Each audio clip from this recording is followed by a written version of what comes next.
Is this the end of working from home? Let's have a look. Hello everyone, Florian here, and welcome to another episode of HeiseSays. Grab your coffee, and today I thought we'd have a look at an article that just appeared, earlier today, about the end of working from home, and we'll just go through it quickly.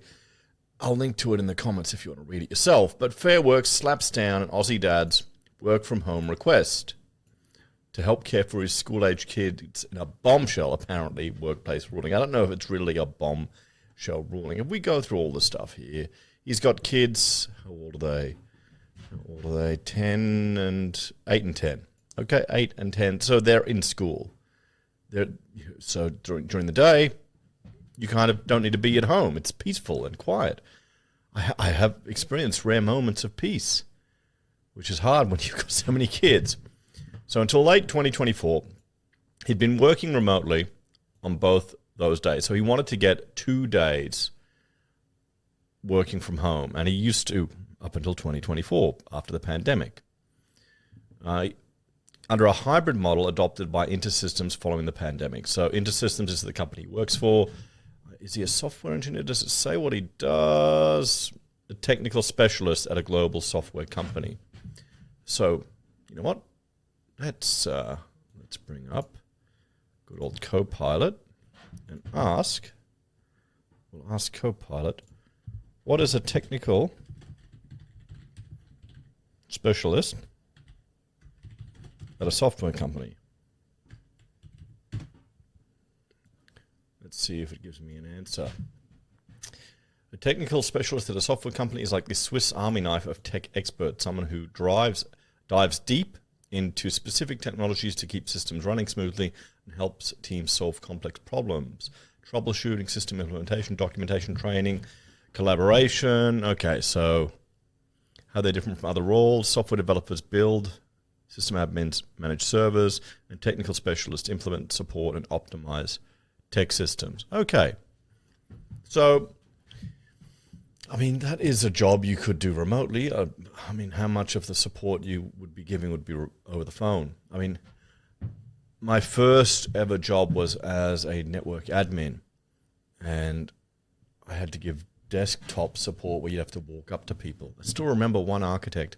This is when I was a student, first year uni in architecture, and they hired me to do network admin even though I didn't know what I was doing. I was young, so I must know the computers. I figured it out. One woman couldn't work, her computer stopped working, and you know what it was? The mouse and keyboard were unplugged. Oh boy.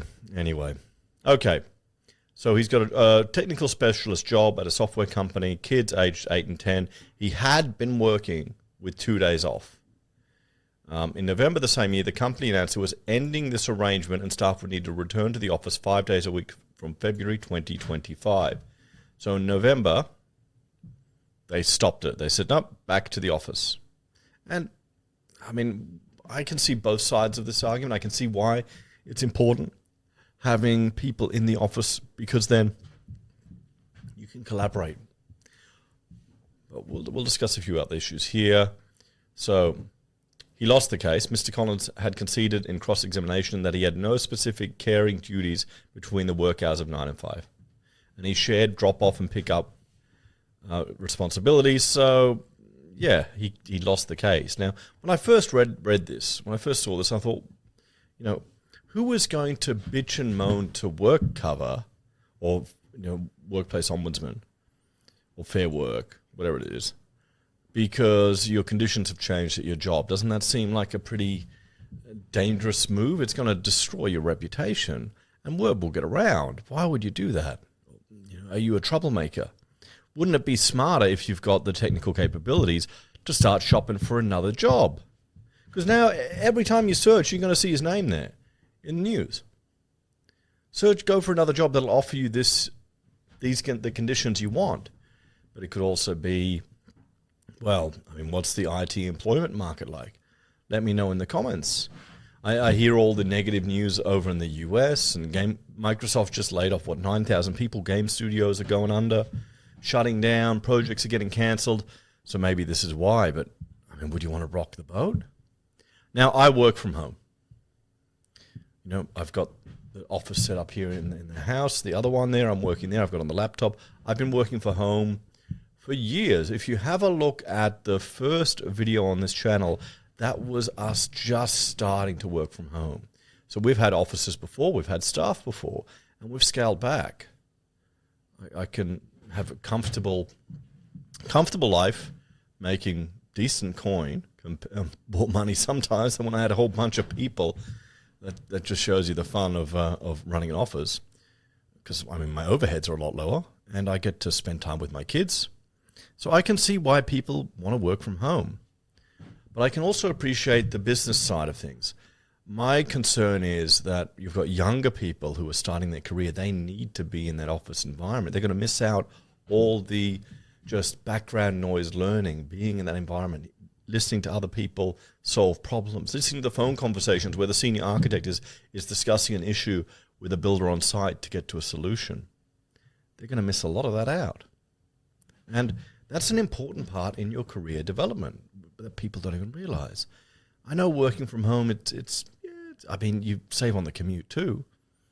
I hate having to drive anywhere. That's lost time. That's lost hours you can charge. You don't get compensated for it. You catch the train, it's dead time. Sure, you can probably listen to some podcast or something, but yeah. So, and then let's put on the tinfoil hat. Let's just say there's a lot of money invested in commercial real estate. So there's a lot of businesses, a lot of people that don't want to see commercial real estate lose its value. There's a lot of businesses in the cities that want the workers back. They want people spending money on the coffees and the lunches. And, well, just maybe, bear with me. Do you think that might be driving some of these businesses to try and push for a return to office, to get more people working there? That could be, perhaps. We'll see. It's interesting to keep an eye on. Maybe that's, I mean, what you'd do is you'd have flexible situations and you just hot desk at your office and reduce your floor square meterage so you can save money on your rent then. That you could get more people working for you, have some remote, some home. It seems like a smart way to do it. I think this poor guy just missed the freedom of working from home, the flexibility. I mean, I don't think I could. I probably could go to an office. It would be nice. Yeah, but still, I mean, I'm so used to it now. That's just the way it is. I hated having a commute. I had to commute to Yeronga, where our last office was, in a retail complex there. And even that was, 30 minutes one way with traffic. Oh, that got to me. So I thought I'll put a poll up on the channel. How many of the viewers of the channel work from home? And I only just did it last minute, guys. And we'll bring that up here. So an hour ago, it's been a bit of a busy day, guys, sorry. 100 votes, 36% yes, they work from home, 64% don't work from home. It could just be the demo of, well, I mean, if we got tradies, a lot of you can't work from home. You don't have that luxury. And if you do, the ATO will crucify you. Don't worry, Albo's got your back. Okay. Thanks, Gazzo. Scrimps is saying, my old job, I went from 1 day to 3 days a week in office. I quit the next day. Found a job fully remote. Any company that requires you to go into an office isn't going to be around in 5 years. I will never work in an office again. Such a waste of time. I mean, that, I think, is the right solution to this. If you're not getting what you want in your current workplace, go somewhere else. Don't go to Fair Work. I mean, he works in IT. He didn't realize his name's going to be everywhere. Maybe he didn't think the media would get onto it, or maybe he thought he would win. Only the upper class can afford homes, children, and holidays. Everyone else is too bad. Nah, rubbish. I work in a job where people treat me like a home appliance. Okay. Diana, time to change jobs. Kuro has got a 20-80 split. Christoph is a 50-50 split. And Sonia, I have work that I can do at home, but mostly I need to be at the site. And that's the challenge that we have there. There we go. I'll give you guys a hard thank you all for participating and leaving comments because it helps with my videos. So let's finish up on all of this, hey? So what do you reckon? Working from home, is this the end of it? Is this case casting it aside?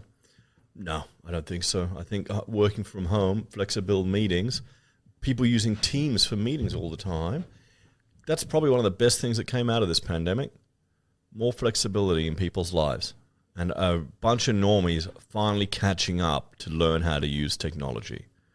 I mean, it's fantastic that I've got projects where every second week, rather than every week we're going to a meeting, every second week is a remote meeting. We've got meetings where you can work with teams from all over the world coming together.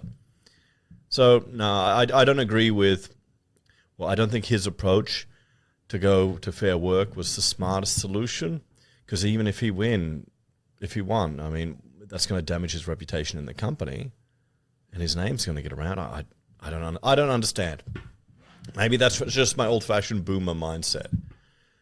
What do you think? Anyway, guys, take care. Let me know your thoughts on this one, and I'll see you next time. Bye for now.